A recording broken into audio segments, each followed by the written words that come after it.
From multiple highly secure, top secret locations throughout South Texas, this is the Spurs Insider Podcast. I am Mike Finger, back with Jeff McDonald, and Tom Ringo Starr Orsborn is with us this week. Nick Talbot is not, but Tom, to start out with, that whole Russian hacking of the U.S. Commerce Department, that had nothing to do with your technical issues, correct? I don't know. We're investigating. It's possible. I've been targeted before. Yeah, and you might have been one of the people doing the targeting, knowing your prowess with technology and breaking into things. That's right. I immediately thought of you when that story broke. Was hoping it would not affect the Spurs Insider Podcast. So just glad to have you here today. We're hearing you. It's a big week. Go ahead, Jeff. I got nothing. Keep talking. Oh, okay. It's a big week, like all weeks are big here in the secure locations. The preseason schedule is underway. It started Saturday. The Spurs lost just a heartbreaker to the Oklahoma City Thunder, another contender in the Western Conference. What did this big debut tell us about the state of the Spurs, either Tom or Jeff? I think it's time to fire Pop. I almost led with that, but you're bearing the lead then. Yeah, elaborate. Well, I mean, if you can't win your preseason opener, what good are you? That's a good point. That's a good point. That's the kind of good points you get here on the Spurs Insider Podcast. I've heard that these good points that we've been making are leading to perhaps a third listener that has been confirmed out there this week. So, I mean, the word is spreading, and I just see great things for this podcast heading into the 2020-2021 season. You confirm this third listener, like in person? I don't have a second source on that yet, so I probably should. I mean, if you're just talking about Twitter people, those could be bots, and probably he or she in Moscow. I think I might have been the same person who hacked the Commerce Department. They just made a mistake. But on the preseason debut, that riveting loss to the Thunder, I think just to get into some legitimate Spurs discussion here. One issue that this team is facing as it heads into this season in which Greg Popovich has said a change is needed. A problem is like the guys that we want to see the change from aren't available yet. So we talked in previous podcasts about how this team is going to be free-flowing and look like the bubble. But when there's no Derek White and there's no Keldon Johnson and on down the line, like they're kind of stuck. Not that preseason matters that much, but it's hard to move full-fledged into that new era when you still aren't full yet, right? Yeah, they started a starting five against the Thunder that would have looked at home, 5 years ago, dinosaur ball with Murray and DeRozan. DeRozan's back at 2. You had, Rudy Gay at 3, and then your twin towers of Aldridge and Pirtle. So, I wouldn't call that small ball at that point. I think the small ball, we kind of asked Pop about this a little bit, and he kind of indicated, even with guys out, we still have to, we're not going to change what we want to do just because we have guys out, but then they kind of did and kind of were forced to. Like I don't think this is the lineup they really want to use.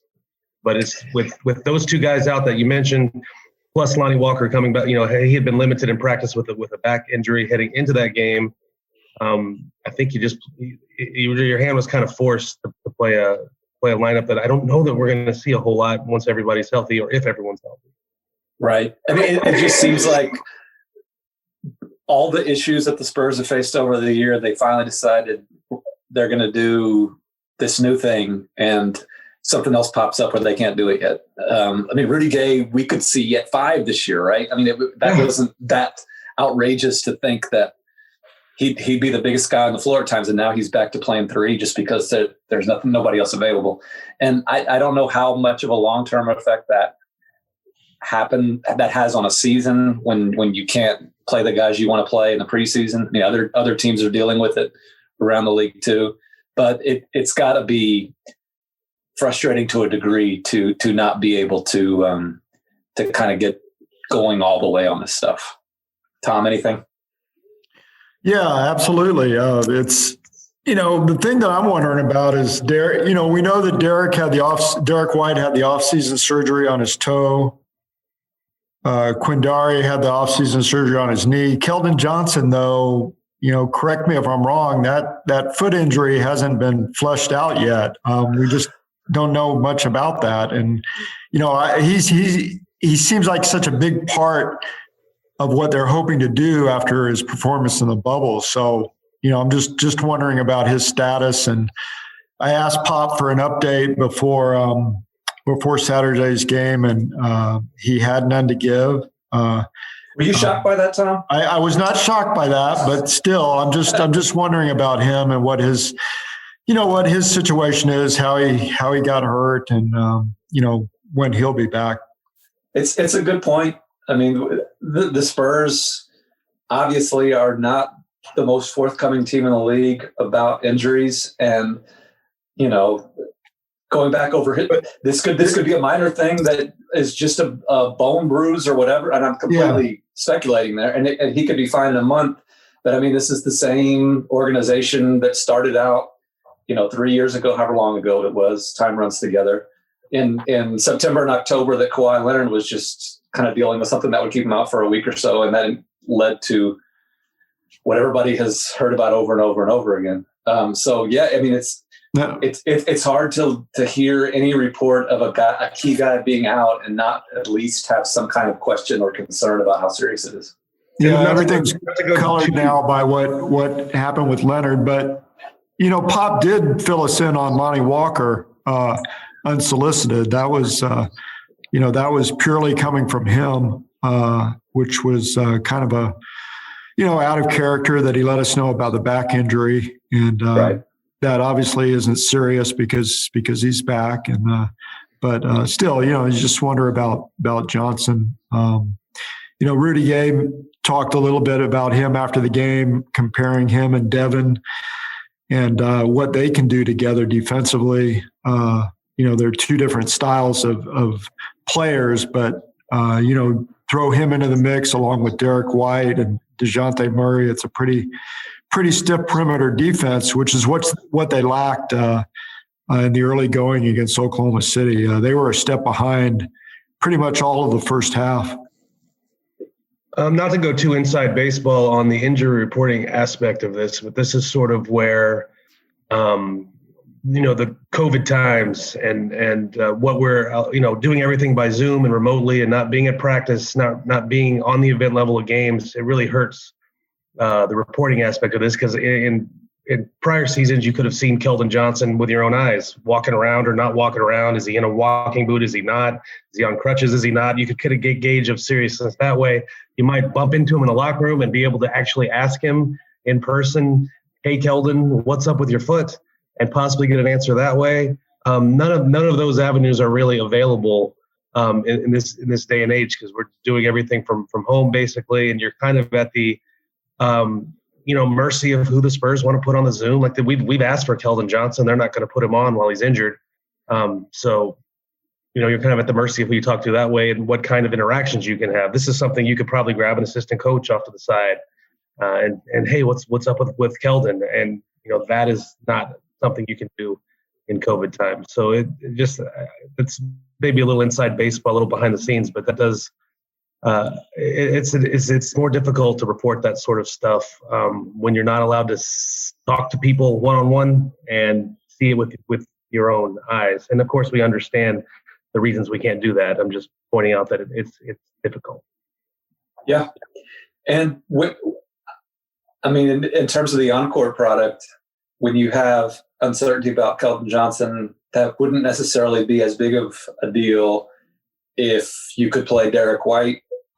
If Lonnie Walker was totally back and was starting again. But when none of those guys are around, you're kind of just stuck in neutral in a sense, because you can't move forward into what they're trying to do. And hopefully we'll have some news on Keldon at some point. The the reporting does not stop. It just has to kind of shift gears into a different form of it, and hopefully we can get there. But it's as forthcoming as Pop is on some things. He's not going to tell us everything, and there's no expectation of that, obviously. So we just have to go with what we've seen. And one thing that we did see, it's kind of a weird dynamic, in that I think Jeff had written leading into this preseason about how different the situation would be for rookies for draft picks, because they got basically no time to get integrated into the system. They got no summer league. The way Jeff had written it, this could be a year when it's harder than ever for rookies to get on the floor. And yet, because of the situation of nobody being available, you got Devin Vassell kind of being one of the stars of the preseason game against the Thunder. He looked like the brightest spot to me. And maybe this works out in a sense where he actually can be a relatively immediate contributor to this team. He looked good. He looked like a lottery pick. So I think one preseason game in, that's a pretty good sign. Go ahead, Tom. Yeah, I mean, it was the takeaway from that game was afterward, Pop and Rudy Gay talking about Devin, the same things we heard late last season about Keldon Johnson, just the heart, the sense of I belong out here. I'm not awed by this stage. I'm not confused, just being kind of having the moxie that you want to see from a guy that's, not intimidated by the move up and what's being asked of him. So, I mean, that was a bright spot coming out of that game. I mean, the biggest takeaway for me was just his play. I think Devin is the opposite of me, in that I am often awed by the big stage. And Tom, earlier in this podcast, you'd started a sentence or an observation about perimeter defense, saying that was the Spurs' biggest problem. And you said in the first quarter against Oklahoma City, I thought you were going to say most of last season. Yeah. And both are true. And when things were going badly on defense for this team last year and recent years, it was because they didn't have those guys that they've had over the years that can lock down a guy on defense. And I think when you think about the possibilities of Keldon Johnson being out there on the floor with Devin Vassell, all of a sudden what was a weakness can turn into a strength pretty quickly. And I realize we're overreacting way too much to a preseason game, but this is why they drafted this kid 11th overall, was because of precisely what he showed in that game in terms of being able to play both ends of the floor. I think he wasn't perfect from the field, but there's clearly a jump shot in there somewhere. This is probably not going to be a guy that plays in the top 6-7 on the team in minutes this year, but that's he at the moment he's not a bust, and I think that counts as positive news for this team. I mean, very active. It's positive news that their first round draft pick wasn't a bust after the first preseason game. Come on, man. What are you talking about? I mean, I'm talking about this is a franchise that's looking for any kind of positive news it can get. But if he, I'm being sort of facetious about not a bust, but all right. you want any silver lining you can get. And so if he'd have gone on there and pooped the bed against Oklahoma City, he's a bust then. Of course not. And I think you're being intentionally obtuse. I don't appreciate it. The point is, I always think of Shawshank Redemption when I hear that word. Of course. The warden I can also be unintentionally obtuse. You don't know that. That's true. You're versatily obtuse. The point is, okay, if Keldon Johnson's not playing, Derek White's not playing, you don't know what the future of LaMarcus and DeMar is, and then your first round pick goes out and it looks terrible in the first preseason game, well, then the sky is falling. But he looks like a lottery pick, and so hey, there's something to build on. Patty Mills is what did McDonald write? The boomer ball again. We can talk about FIBA Patty. Yeah. So I thought that if we want to get into that, I thought that was kind of counterintuitive. The idea that this is, of all the years, is the year when Patty wants to be the Australian national team scorer type on this team, when this also is a year when you're looking for the young guys to assert themselves a little bit more. I'm not doubting this. I'm just, how does that work? Kind of explain how those two pieces fit together. I mean, I don't know about you, but watching that team last year, the way they played, I thought the one thing that is missing is Patty Mills trying to turn himself into Allen Iverson. Like if that had happened earlier, I think they would have been in the playoffs. Well, I think you're wrong about that. Oh, I'm being now I think you're being obtuse. Yeah, see how it feels? Go ahead. Yeah, go ahead. No, but why? Just explain that to me. I've heard we just got a fourth listener that might have just tuned in. How does it work that in a year that's all about the youth, that you also want Patty Mills to be a Allen Iverson scoring machine? If I were a cynical man, which, as you both know, I am not. Right. I would wonder if the contract year might have something to do with it. Oh, so you're saying a player might be concerned about his I'm not contract. saying Patty Mills specifically. I'm saying if I were a more cynical man, talking about just a player in general that was in a contract year on a team that's not going to be all that good. Let's say if it was me, yeah, I might shoot 20 times a game too. Okay, but if I were a person who always tries to believe the best in people, which you both know that I am. That's true. Why then would the Spurs be on board with this? Because it's not just Patty Mills saying he wants to bring FIBA Patty back. It seems like the Spurs would welcome that.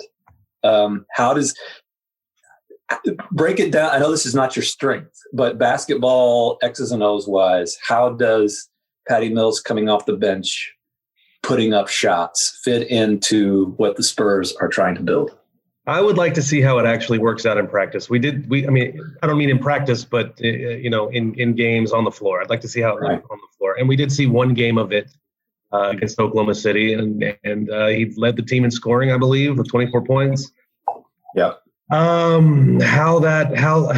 really can't answer your question. I mean, for one thing, when I heard all this, that Patty Mills is going to be FIBA Patty, I was thinking, when has that guy ever been shy about taking shots? Right. Like, haven't we already seen this? So I would like to see I guess I'd like to see what they mean before I can really speak to why or how or if it's good or bad. Right. And he was stressing afterward the variety of shots that he took, some mid-range, he was attacking the rim more, but that's, as you pointed out, how do you remake yourself into, Allen Iverson?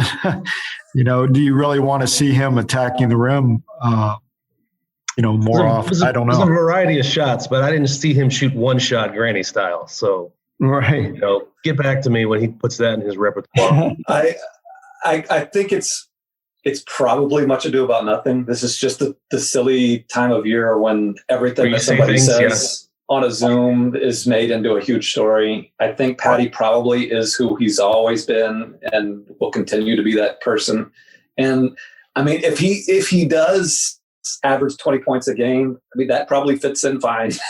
Yeah, that's not a terrible thing. But I just think that on the list of priorities, on the list of things that the Spurs want to see this season, Patty Mills scoring 20 points a game probably is not. It could be like you say, a silly training camp storyline, and it's kind of funny because we do all these Zooms, and it was Patty is talking about FIBA Patty, and then Pop is saying he wants Jakob to shoot more, and then Rudy Gay's on the Zoom, and somebody asked him if he feels like he has to assert himself more and be more of a scorer like he was, and it was Rudy that said, like, that's just what people say at this time of year. Like, all of us want to be aggressive, all of us want to look to score, but we can't all shoot 20 times a game. But so not all these people that they want to quote unquote be aggressive are going to take a whole bunch more shots than they normally do. I do think one thing we saw that we're going to continue to see is LA out on the perimeter, putting up maybe not 10 a game, but you did Saturday. But I think that's one thing that's going to carry over and hold true. Was it Patty that said he also passed up 10? Who said that? But so Patty wants just everybody to be FIBA Patty. Like he wants LaMarcus taking 23s a game too, apparently. Jeff just reminded me of something else that I miss in these COVID times. I miss going in the locker room and just seeing Rudy Gay like roll his eyes at something. Like Rudy, the fact that Rudy is the one on the Zoom who talked about how that's just what people say. He's that type of guy pretty much all the time. You go in there, you go talk to Rudy for a reality check on something, right? Yes. I mean, and God, that just makes me wistful for the days of going in and being able to talk to a guy, not formal question and answer through virtual reality, but just having a guy kind of tell you how it is. And I bet Rudy is wistful to talk to you as well. I bet he is. Continue. Okay, another just spur of the moment memory I just had. One of the last trips we were on before the pandemic.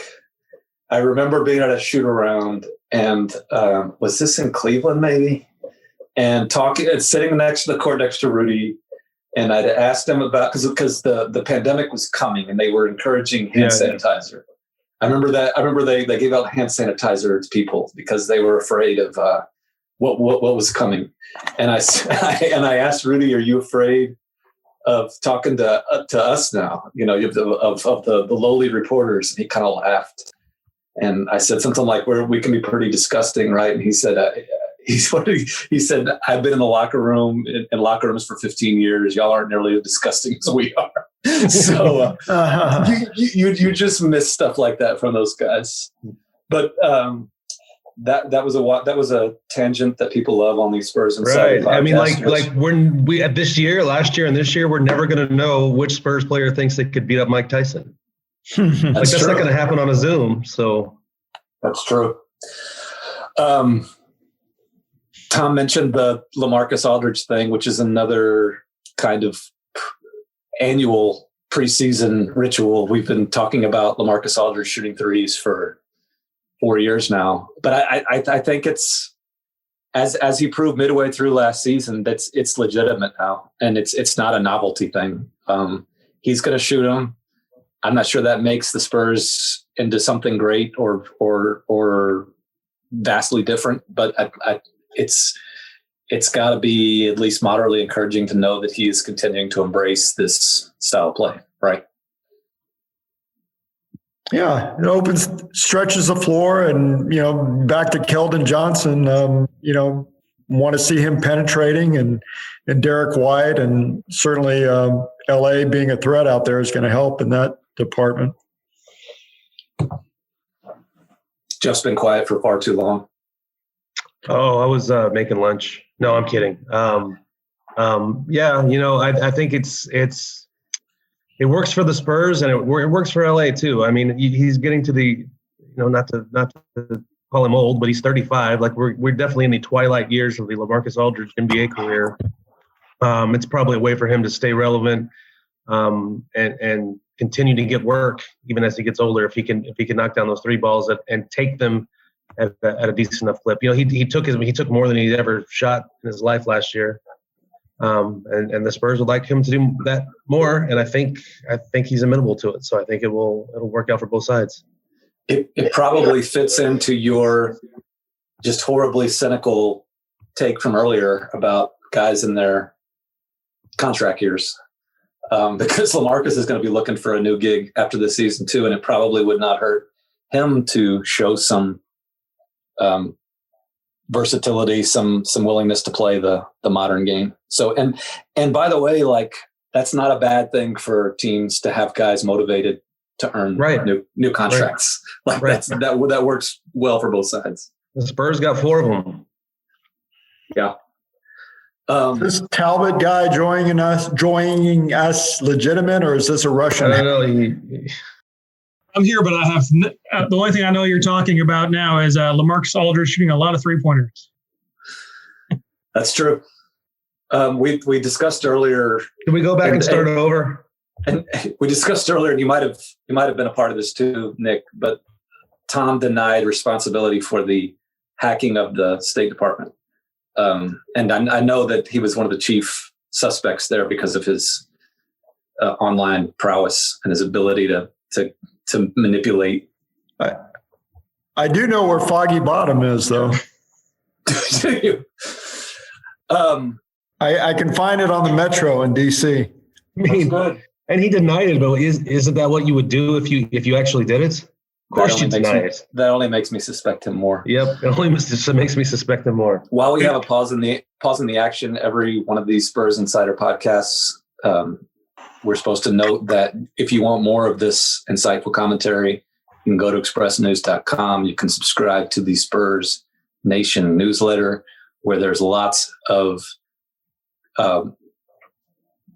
dispatches from Jeff McDonald and Tom Orsborn. And if you want to analyze all of Tom Orsborn's writings, you can probably find some kind of code in there that he's passing along to his contemporaries, to his co-conspirators and his online conspiracy. So that can be a fun thing too. Somebody's going to find something now.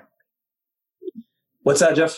Somebody's going to find something now. You've got them searching. One of these dorks is going to find something. I think that can only help our business model. What is coming up? We've pretty much covered everything from that riveting preseason opener. What's next that this team has to look forward to before the big regular season opener? We got a double dip in Houston this week, Tuesday and Thursday. Will James Harden be there? I don't know. Do I look like Jonathan Fagan to you? Do you feel Jonathan Fagan be there? Yeah, that's a good point. Do you feel, this is a good way to wrap up. We got a couple minutes left. What goes through your mind, to use a sideline reporter staple there, Jeff McDonald, when you look at Jonathan Fagan, the Rockets beat writer for the Houston Chronicle, dealing with the James Harden story? Do you empathize with him? Do you have any flashbacks to the Kawhi saga? Do you think that this ends any? And I'm not asking you for any Rockets insight, but do you has any of these Harden developments made you think about the Kawhi thing? What I think about when I think about Jonathan Fagan covering not just the Harden thing, but just the Rockets saga in general over the last 12 months is that poor bastard. That's outrageous. That is outrageous. That's a lot for 1 year. And the Spurs, except for the Kawhi thing, the Spurs are usually pretty steady, and there's not a whole lot going on as far as off the court shenanigans. But if you think about the Rockets, they had Morrigate and the China thing, and then they've traded for Russ, and then they traded for John Wall, and now it's James Harden is off the reservation, and they fired D'Antoni, and then Morey went to Philly. Like, that's a lot for poor Mr. Fagan to cover in 1 year. So whatever they're paying him over there in Houston, it's not enough. And he does get a raise. Fagan can give me 10%. It is an example of how quickly things can fall apart in the NBA, no matter how. And there's blame to go around. There was blame to go around when it happened in San Antonio. There was blame to go around when it happened. Boston's had some of this stuff happen. There's blame to go around in Houston, but it's some of these super teams, some of these great situations, their stranglehold on that is so tenuous that, things can fall apart in a hurry. And whether it's the beat writer, whether it's the GM, whether it's the player, like, it just makes you remember how fortunate it is for any team to hold on to championship level play for any extended period of time. And I remember, I know this isn't the Rockets podcast, isn't the Rockets Insider, but if you think about the number of Hall of Fame players that have come through Houston over the last, let's say, 5 years, it's amazing. Like, they've had Dwight Howard, they've had Chris Paul, they've had Russell Westbrook, They have John Wall. They've had Harden that whole time. Like, it's just been, and maybe that's instructive. And then that a revolving door of super teams, revolving door of superstars maybe doesn't work out that well. Like, I'm not shocked that James Harden and Russell Westbrook didn't work out. Right. I think that's a good way to finish this one up. Our new producer, who we're really excited about having, Luis Vasquez, is just messaging us, telling us we got a couple minutes left before this thing cuts us off. He's going to get this thing up online for everybody to listen to. We're going to continue to try to do these at the start of every week. We thank everybody for tuning in, and until the next time, what do I say? Take care of each other and keep it real.